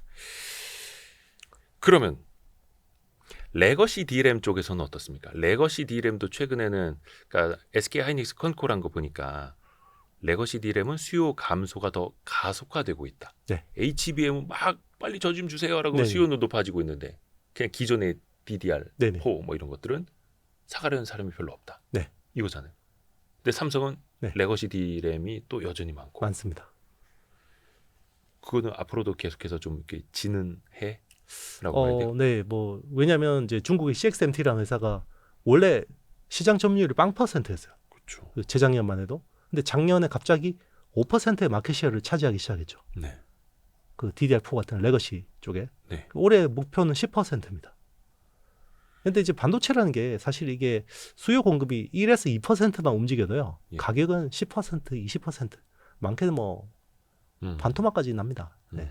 왜냐하면 이게 워낙 그 수요 탄력성이 큰 아이템이기 때문에. 그냥 범용이기 때문에. 네, 맞습니다. 그게 근데 저 개인적으로 궁금한 게 그래서 그 중국의 창신 메모리죠. CXMT. 네네. 뭐 점유율이 뭐 5%라고 하는데 이게 어떻게 공식적으로 확인이 가능한 겁니까? 이거 대부분 뭐 어떤 뭐 대만 업체들이 집계하고 막 이런 거 있잖아요. 네네. 어떻게 우리가 알 수가 있어요? 네, 뭐 얼추 맞는 것 같아요. 왜냐하면 그 웨이퍼 투입 기준으로 보면 네. CXMT가 거의 웨이퍼를 사가는 거, 그러니까 반도체 팹에 투입하는 걸로 비중을 치면 거의 10% 가까이 돼요. 근데 양품으로 나온 아웃풋이 5%밖에 없잖아요. 예, 예. 그러면 이제 두 개 만들어서 한 개 버린다는 거죠. 수율 그죠? 50%. 네네. 그래서 이제 올해는 아마 웨이퍼 수급으로 보면 CXMT가 한 10% 후반대 정도 잡은 것 같아요. 근데 그러면 두 개 만들어서 한 개 버리면 10% 정도 마켓 시간 나옵니다. 그걸 목표로 하고 있는 거고. 네네. 그러면 전체로는 웨이퍼 투입 기준으로는 20% 네, 가까이. MS를 가져가서 네네. 수율 50% 치면 네. 전체 시장의 한 10% 우리가 네. 최종 생산분 기준으로 네. 먹겠다라는 거고. 그 정도 나올 것 같아요. 그러니까 근데 또 이제 수율 같은 것도 어떤 기사 보면 뭐 40%네 어떤 기사 네. 뭐 80%까지 올라왔네 하는데 이거는 어떻게 할 수 있어요? 알 수가 없죠. 네, 알 수가 없는데 예. 이제 그런 이제 뉴스들이 계속 나오긴 하는데 이제 네. 확인은 어렵긴 해요. 그런데 DDR5 17나노 기반으로 만든 게 수율이 80%까지 올라왔다. 뭐 이런 이야기가 있고. DDR5가 최첨단이잖아요. 맞습니다. 최신. 네. 근데 어찌 됐든 간에 17나노니까 네, 뭐 미세 선폭은 좀 넓은. 그렇죠. 그러니까 이제 DDR5 중에서 가장 로엔드 쪽이겠죠. 음. 이제 그런 쪽이 뭐 수율이 많이 올라왔다고 이야기하는데 실제로 이제 CXMT의 거의 엔지니어의 3분의 1이 한국 사람이라고 하니까요. 어차피 한국 사람들이 가서 설계하고 만들고 그렇죠. 있는 거라. 그렇죠. 그리고 이제 반도체 업계에서 사실 저도 이제 반도체 막 열심히 취재하고 다닐 때 그러면 한 10년 전이거든요. 이제 뭐 10년도 더 됐네요. 한 12년 전에 사실 반도체 업계에서 풀스태커라 하는 사람이 별로 없어요. 왜냐하면 반도체가 뭐 2000년대 초반만 해도 처음부터 끝까지 아는 사람들이 꽤 있었어요. 자기 공정만 네네. 이렇게 하니까. 그렇죠. 그 뒤로는 워낙 이게 세분화되고 전문화되다 보니까 풀스태커라는 엔지니어가 별로 없었는데 처음부터 끝까지 하는. 네. 제가 그때 한창 할 때 풀스태커라고 할 만한 분이 한 두 분 계셨어요. 업계에. 네네. 네. 그래서 그분은 그 두 분 다 이제 삼성도 겪었고 SK 하이닉스도 겪었고 네, 이제 그리고 아주 고위직에 계셨던 분들이기 때문에 네네. 공정 전반을 다 많이 알겠죠. 그 두 분 다 지금 중국에 가 있습니다. 네, 최근에 뭐 국정원 조사받고 뭐 이런 이야기 나오더라고요. 씁쓸한 거긴 한데 네. 뭐 툭 까놓고 뭐 연봉 5배 10배 주고 뭐 해주고 뭐 해주고 뭐 해주는데 너 같으면 안 갈 거냐 또 이렇게 또 반문하시는 분들도 계시고. 근데 국가적으로는 손실이고. 맞습니다. 9배를 부른다고 하더라고요. 연봉이요? 네. 참. 뭐 개개인의 판단이라고 하기에는 근데 어찌됐든 간에 엄밀하게 따지면은 국내 기술을 또 유출해서는 안 되는 거니까. 그렇죠. 그렇죠. 근데 또 이게 또 내 머릿속에 들어있는 건데요 하면 또 그쵸. 어떻게 해야 됩니까? 그리고 내가 10년 전에 했던 건데요. 그렇잖아요. 이게 사실 그분 개인들 입장에서는 뭐 작년에 했던 것도 아니고. 그러니까 10년 전 네. 지식과 노하우를 가지고 내가 네. 거기 가서 또 새로운 방식으로 연구 개발해서 한 건데요 또 이러고. 그렇죠. 이건 뭐 법적인 것까지 좀 그래서 따져봐야 뭐 이렇게 막 되니까. 뭐 수사할 때는 요란한데요. 나중에 보면 음. 대부분 무혐의로 많이 나와요. 그렇더라고요. 네. 또 처벌 강도도 약하고. 굉장히 약하고 그래서 무슨 뭐 처벌 수위를 높인다고 법은 개정은 하고는 있습니다만. 쉽지 않아요. 그게 굉장히 사람의 머리에서 나오는 부분이기 때문에 그걸 뭐 애국심만 기대서 또 뭐 하기도 쉽지 않고요. 뭐 뾰족한 답은 없습니다. 근데 DDR4가 아니라 DDR5까지 중국에서 네. 하고 있고. 네. 물론 삼성은 한 12나노? 네. 그게 12나노고 1B. 예. 네. 10나노 초반에 1C. 네. 지금 10나노까지 가 있나요? 그쵸. D램이? 네. DDR5가? 네. 근데 이제 17나노에서 네. 이것도 이제 더 미세화하려면은 네. 중국이 할 수 있느냐? 그렇죠. 아니면 그런 최첨단 EUV 장비 같은 걸 또 얼마나 도입을 하느냐를 또 봐야 되는 거잖아요. 그렇죠. EUV 장비 없이는 뭐 이제 10나노 중반까지는 좀 어렵다고 보고 있죠. 그래서 미국도 이제 그걸 막으려고 하는 건데. 네. 그 다 어떻게 통제가 가능할까요? 그러게요. 네. 뭐 우리 입장에서는 또 그게 그래도 더 중요한 거라. 뭐 CXMT가 블랙리스트 올라가서 그래도 좀 견제를 받으면 우리 입장에서 좀 더 낫죠. 그러니까 DDR5 17나노까지는 왔지만 네. 여기서부터는 더 속도를 좀 못 쫓아오게. 네, 좀 해주는 게 좋긴 합니다. 그러니까 그러다 보니까 그 중국 쪽 CXMT나 중국 쪽 메모리 반도체 올라오는 거에 타격을 하이닉스는 거의 안 받는 것 같고. 네, 맞습니다. 어차피 여기는 이제 고속도로 타고 가고 있으니. 그렇죠. 근데 삼성전자는 저 백밀러 보면 뒤에 바로 뒤에 바로 뒤에 그렇죠. 쌍라이트 켜고 있고 막 맞습니다. 비키라고. 그렇죠. 그리고 소부장 밸류체인 역시 최근에 주가 흐름 보면 네. 하이닉스 쪽, 삼성전자 쪽 많이 네. 좀 엇갈리더라고요. 그렇죠. 그럴 수밖에 없는 거고요. 맞습니다. 그래도 어쨌든 삼성이 이렇게 기술적으로는 뒤처졌지만 어쨌든 연간으로 캐펙스라고 하는 이제 자본 지출하는 게 규모가 보통 뭐 통상적일 때 연간 한 50조 원씩 투자하거든요. 삼성이? 네. 예. DS 부문만. 예. 그런데 이제 하이닉스는 뭐 많이 해도 뭐 연간 한 18조 원 정도예요. 네. 그러니까 이제 소부장 입장에서는 사실 삼성이 투자를 많이 해줘야지 좋아지는 거는 맞거든요. 그렇죠. 네. 그러면 그 투자 사이클이 과연 어떻게 될 것이냐. 당장 삼성은 기존의 D램도 설계를 변경하고 공정도 바꿔야 하고 제코가 석장인데 만약 뭐 캐펙스 투자 많이 늘린다는 물론 이제 그 다음 공정도 있겠습니다만 생산량을 늘린다는 개념이 또 있잖아요. 그럼 그것도 지금 조금 더 속도 조절이 될 수도 있는 거예요. 네, 실제로 지금 파운드리 올해 캐펙스가 거의 5조 원 규모로 엄청 역대급으로 적죠. 그래서 보통 뭐 한 20조 많이 할 때는 18조, 뭐 17조 그 정도 했고요. 파운드리만? 네, 파운드리만. 근데 거의 한 3분의 1. 네. 전체로 봤을 때는요. 메모리. 그거는 아직까지 불확실한데 뭐 제가 보기에는 한 40조를 넘어서기는 쉽지 않을 것 같습니다. 뭐 한 30조 후반 정도? 네. 그러네요. 그러니까 다른 이제 그 소부장 밸류체인 역시 영향을 받을 수밖에 없는 거고. 네. 조금 기회가 될 만한 건 없습니까? 예를 들어서 그 무슨 피지컬 AI 시대가 되면 네. 메모리 반도체 수요가 더 높아진다라든지 네. 항상 그 예전에도 스마트폰 개화 시대에 메모리 반도체가 퀀텀 점프를 했고 막 이런 네네. 수요가 커지는 계기가 있었잖아요. 네네. AI 시대에는 뭐 오로지 HBM밖에 없는 겁니까? 피지컬 AI. 아닙니다. 그 굉장히 좋은 말씀하셨는데요. 예. 최근에 이제 TSMC 발표에 따르면 예. 그 지금 코어스라고 하는 어드밴스드 패키징을 서버 칩에만 쓰고 있잖아요. 예. 요게 올해부터 스마트폰하고 PC 쪽으로 나온다고 했거든요. 더 쪼만하게요? 그러니까 그 2.5D 패키징을 이제 우리 B2C 제품에도 쓰겠다. 오. 기술을. 그러면 그게 애플리케이션이 어디냐고 추정을 해보면 네. AI 스마트폰이나 AI PC 온 아니면 디바이스 AI 네, 같은 그렇죠. 거. 온 디바이스 AI용일 것 같습니다. 이제 그런 쪽은 아무래도 메모리가 커스텀 메모리긴 하지만 아무래도 서버 칩보다는 약간 그 좀 그 어떤 요구 조건 스펙이 조금 더 이제 완만하잖아요. 삼성이 서버용 칩은 아직까지 뭐 그런 부분에서는 좀 품질이 어려운 부분이 있지만 그래도 B2C용은 그래도 좀 할 수 있을 여지가 있으니까.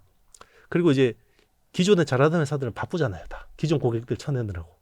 그리고 그러면 이제 B2C용으로 하는 거는 물량은 많지 않은데 뭐 굉장히 많은 이제 번거로움을 감수해 줘야 되잖아요.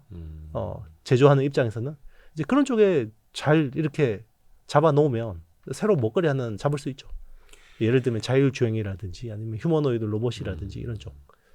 그러니까 온 디바이스 AI가 많아질수록 네. AI 스마트폰이나 뭐 자율주행차나 이런 거 많아질수록 커스텀 메모리가 많아질 수밖에 없고 그러면 서버용보다는 사양은 떨어지지만 네. 가격은 그래도 다른 LPDDR보다는 더 높이 받을 수 있는. 네, 맞습니다. 근데 하이닉스는 너무 바쁘니까.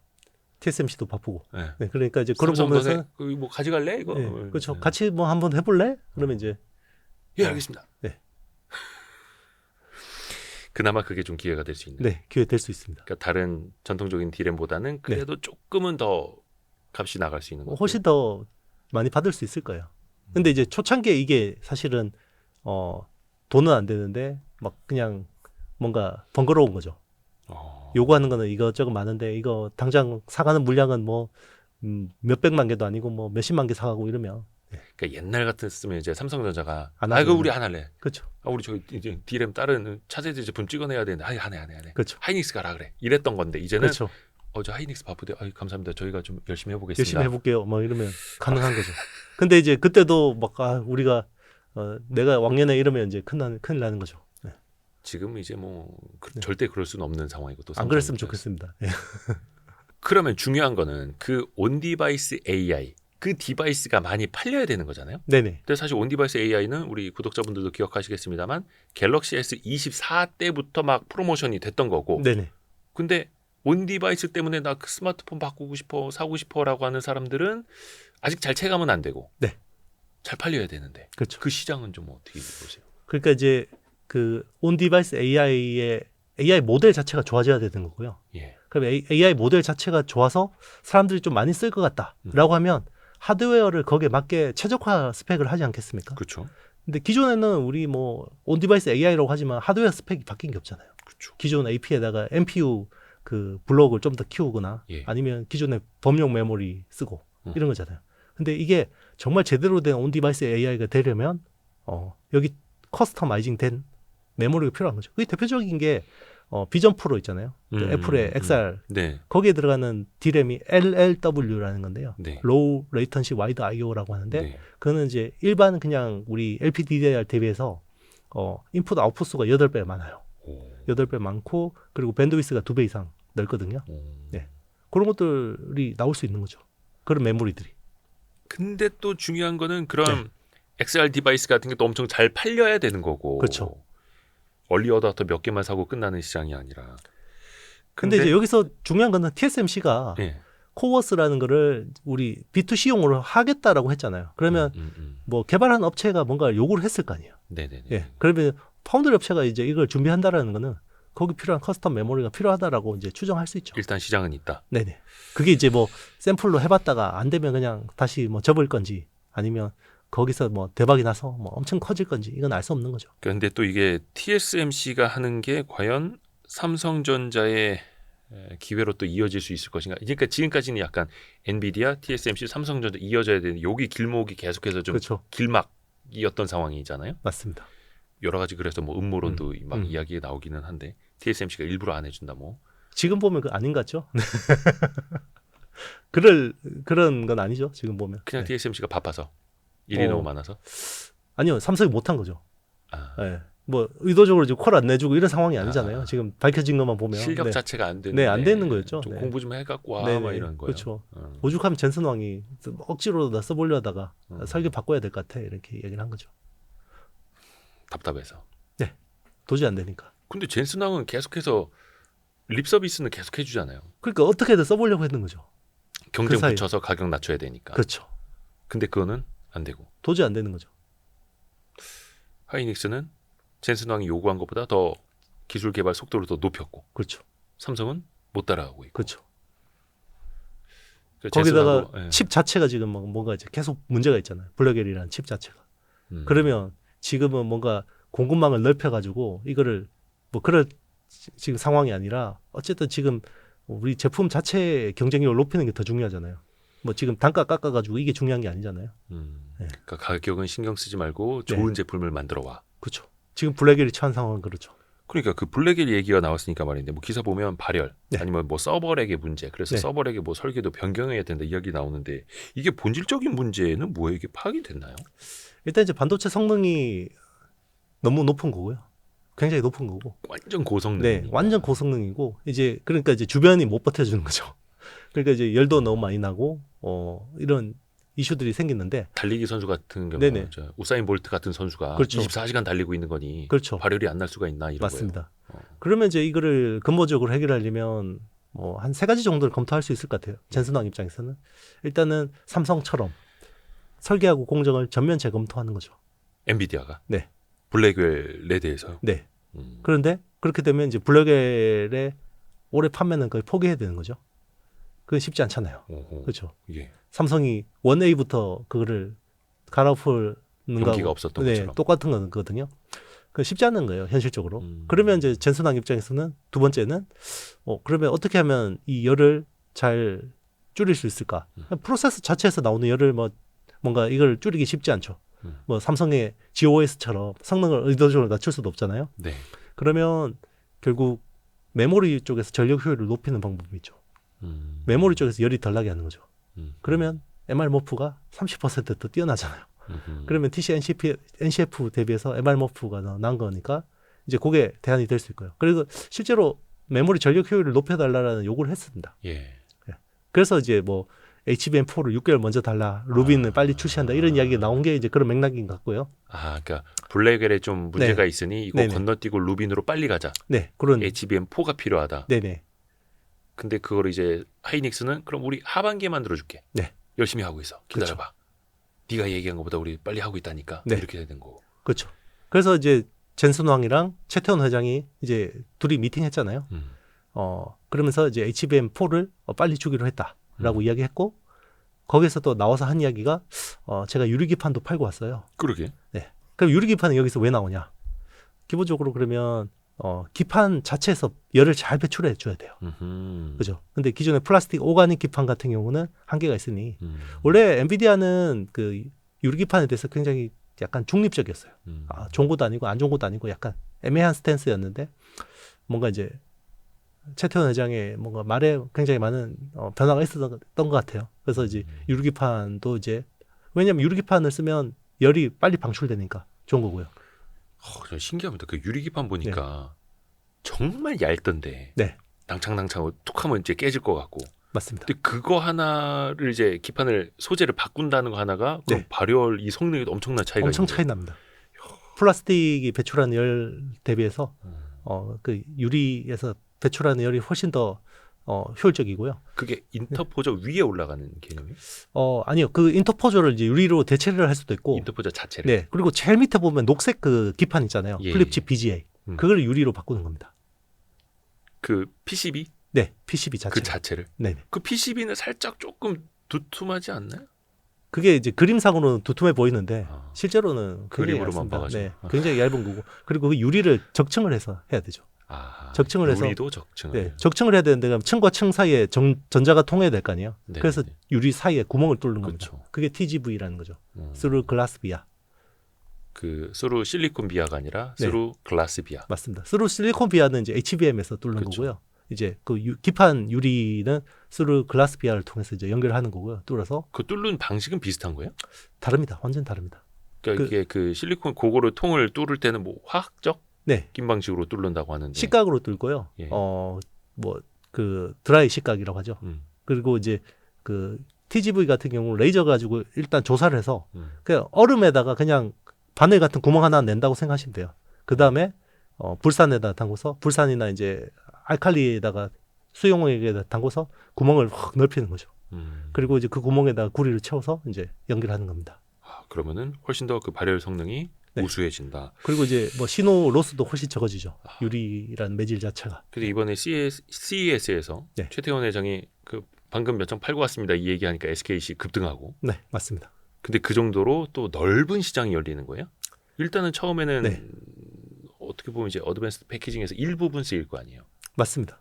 그러니까 이제 요게 원래는 이제 그 유리기판이라는 게 어떤 뭐 발열이라든지 뭐 어떤 그런 부분 때문에 쓰기로 한 거는 사실이죠. 그래서 네. 2023년 9월에 이제 인텔이 처음으로 이제 이 유리기판을 공개를 했었고, 그래서 이제 인텔이나 AMD 뭐 이런 회사들이 쓰기로 했죠. 네. 그리고 이제 애플도 관심 있다고 이야기했었고, 근데 엔비디아는 여기에 대해서 굉장히 좀 약간 스탠스가 네거티브 했었어요. 왜냐면 지금 실리콘 인터포즈 기반으로 칩 제일 잘 만드는 회사가 엔비디아인데 굳이 뭐 새로운 기술 도입해서 이걸 바꿀 이유가 없잖아요. 아하. 근데 이제 변수가 생겼죠. 블랙엘에서 이제 자꾸 문제가 생기니까 아하. 이제 이 바꿀 니즈가 생긴 거고요.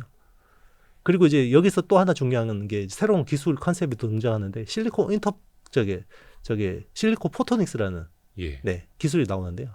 그러니까 반도체 성능이 너무 좋아졌잖아요. 예. 그래서 반도체와 반도체, 칩하고 칩 사이의 커뮤니케이션이 통신. 칩 성능을 못 따라가는 거예요. 그래서 병목이 생기는 거예요. 그래서 칩하고 칩 간, 그리고 서버와 서버 간의 이 통신 속도가 얘들 성능을 못 따라가니까 여기서 병목이 생겨요.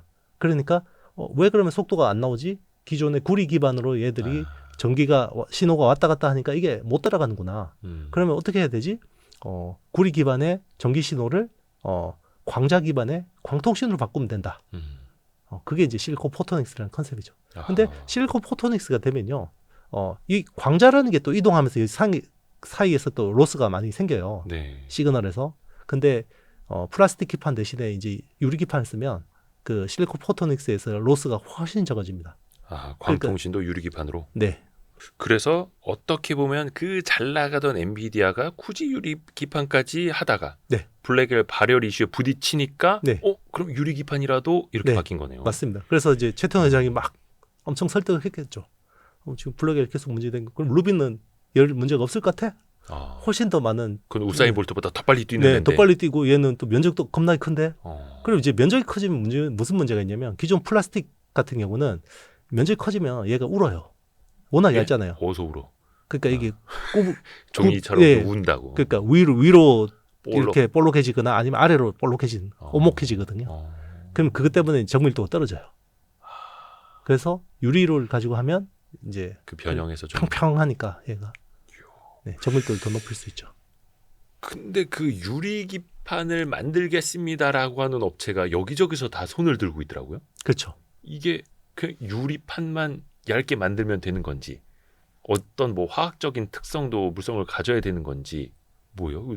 다 할 수 있는 거예요? 아니면 특정 업체만 할 수 있는 거예요? 일단 여러 업체마다 사실 네. 기술이 조금씩 다 달라요. 디테일하게 들어가 보면. 그래서 일단 여기서 제일 중요한 공정이라는 게 이제 유리에다 구멍을 뚫는 거예요. 왜냐하면 그 구멍을 뚫으면서 미세균열이 생겨서 불량이 대부분 나거든요. 아하. 그 TGV라는 공정. 아하. 그래서 이제 일단 유리 가공 자체가 어렵고요. 거기가 거의 뭐 50% 중요도라고 하면 이제 그걸 구멍을 뚫고 채워서 만들어서 요걸 또 여러 층을 붙여야 돼요. 예. 중간에 이제 ABF라고 하는 이제 절연층을 넣고 이걸 스태킹 해야 되는데 거기가 거의 뭐 나머지 50% 난이도 이렇게 생각하시면 됩니다.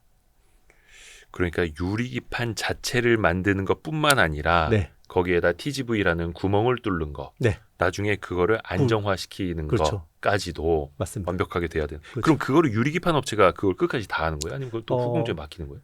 요게 보통은 그 유리 가공업이라는 게 예. 사실 대기업이 하기 되게 힘들어요. 왜냐하면 이게 오염 산업입니다. 환경. 네. 이게 그 약품 많이 써야 유리 산업이라는 게 사실 이게 좀 거슬러 올라가 보면 특히나 이제 강화 유리 쪽이잖아요. 네, 그 얇은 그냥 유리 가지고 하면 다 깨질 거 아니에요. 강화 유리라는 거는 사실 우리 시계 유리가 거의 강화 유리 산업의 거의 뭐 거의 모태라고 생각하시면 돼요. 예전에 우리나라가 그 시계 유리 강화 쪽을 하다가 이게 왜 중국 쪽을 다 넘어갔냐면 이게 화학약품도 많이 써야 되고요. 그리고 유리를 막 세정하고 이러면 가루가 많이 나오죠. 이거 다 처리해서 내보내. 예전엔 그냥 몰래 하천에다 버리고 하니까 되는 건데 선진국 되니까 이제 할 수가 없죠. 그러면 이게 환경 비용이 너무 비싸요. 그러니까 이제 그런 것들을 국내에서 한다고 해도 물론 이제 중소기업도 환경 비용이 많이 나오지만 대기업이 받는 규제 가이드라인과 중소기업이 받는 게 완전히 다르죠. 예. 그리고 유리라는 거는 아무리 잘 만들어도요 수율이 좋게 안 나와요. 거의 2개 만들면 1개 버려야 됩니다. 예. 그럼 이제 그런 로스들 생각해야 되거든요. 아하.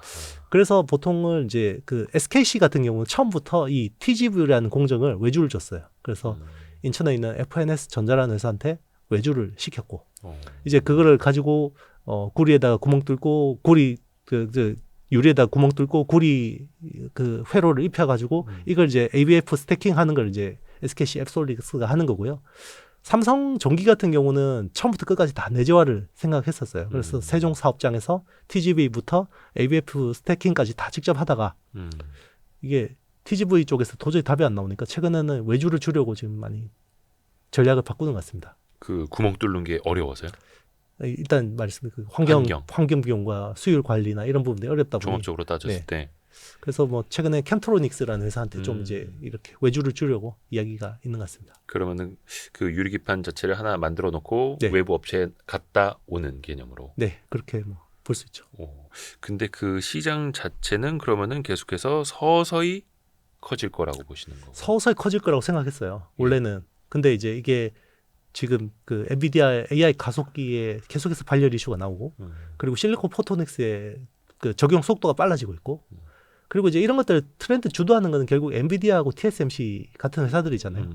근데 TSMC가 원래는 그 실리콘 포토닉스 쪽 기술을 뭐 2027년, 26년 이렇게 이야기하다가 당장 올해부터 적용한다고 합니다. 그래서 올해 뭐 물량이 많지는 않겠죠. CPO라는 기술인데 코 패키지드 옵틱스라는 기술인데요. 예. 이제 그런 것들을 이제 빨리 속도를 내다 보니 이제 적용도 빨라지겠죠. 그래서 시장이 더 빨리 급성장할 수밖에 없죠. 이게 또 의외로 교체 속도가 빨라질 수 있고 네. 앞으로 이제 루빈을 어떤 식으로 이제 설계하고 공개하느냐, 블랙열의 문제를 실제로 유리기판으로 해결할 수 있느냐를 또 보면은 답이 나오겠네요. 그렇죠. 최근에 브로드컴도 그래서 유리기판 쓰기로 했죠. 브로드컴도. 네. 에이식도 이제는 워낙 이 성능이 뛰어나기 때문에 유리기판을 안 쓸 수가 없습니다. 대세로 가는 거네요. 네. 그 에이식 반도체 이야기 좀 하나만 마지막으로 여쭤볼게요. 그 주문형 반도체고. 네. 이게 사실 뭐 에이식 반도체랑 어디 한두 개 영역은 아닌 거죠. 네네. 되게 넓은 거죠. 그렇죠. 네. 혹시 우리나라에서 좀 현실적인 그 경쟁 우위가 좀 있을까요? 에이식 반도체. 에이식 쪽이요? 입장에서. 예. 왜냐면 뭐 마벨 이야기, 브로드컴 얘기는 많이 나오는데. 네. 우리나라에는 뭐가 있어요? 지금 이제 에이식이라고 하는 거는 서버용 AI 가속기를 말하는 거잖아요. 예. 그쪽은 경쟁이 없습니다. 우리나라. 할 수가 없고. 네. 기본적으로 사실 그쪽 시장은요. 굉장히 폐쇄적이에요. 그러니까 폐쇄적이라는 거는요. 일단 서버라는 시장 자체가 우리 서버라는 거는 결국 데이터 센터에다가 설치를 하는 거잖아요. 이것도 굉장히 아날로그적이에요. 서버에 전기가 나가면 큰일 나거든요. 서버는 그러니까 데이터 센터는 정전이 나면 큰일 납니다. 그렇죠, 그렇죠. 정전이 나서 얘를 재가동하면요. 그전처럼 안 돌아가요. 그러면 이거를 왜 그전처럼 안 돌아가는지 아무도 몰라요. 데이터 센터가. 네. 그러니까 컴퓨터는 껐다 켜도 똑같은 성능인데 똑같은데, 네. 데이터 센터는 껐다 단- 켜면은 성능이 예전처럼 안 나와요. 그래서 그리고 이걸 누구도 알지 못해요. 그리고 이제 지금 우리가 이야기하는 AI 클러스터라는 거는 네. 데이터 센터를 병렬로 연결해서 수많은 컴퓨터를 연결해 놓은 거잖아요. 그렇죠. 예. 어쨌든 지금 잘 돌아가요. 예. 근데 여기서 알게 모르게 계속해서 버그가 나와요. 자, 우리는 이제 만약에 뭐 통신 안 되거나 컴퓨터 안 되면 AS 아저씨 부르면 되잖아요. 껐다 켜면 되고. 네, 껐다 키면 되고. 대충 와서 막 해결해 주죠. 예. 근데 데이터 센터나 클라우드 쪽에 그런 쪽으로 전문 기술을 가지고 있는 엔지니어가 그렇게 많지 않아요. 실제로 주변에 뭐 클라우드 관련 일을 합니다라는 사람 별로 없잖아요. 그렇죠. 만나기 힘들잖아요.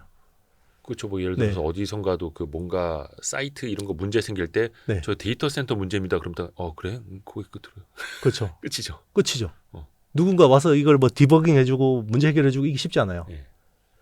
그러니까 이쪽은 정말 알게 모르게 굉장히 많은 노하우가 필요하고요.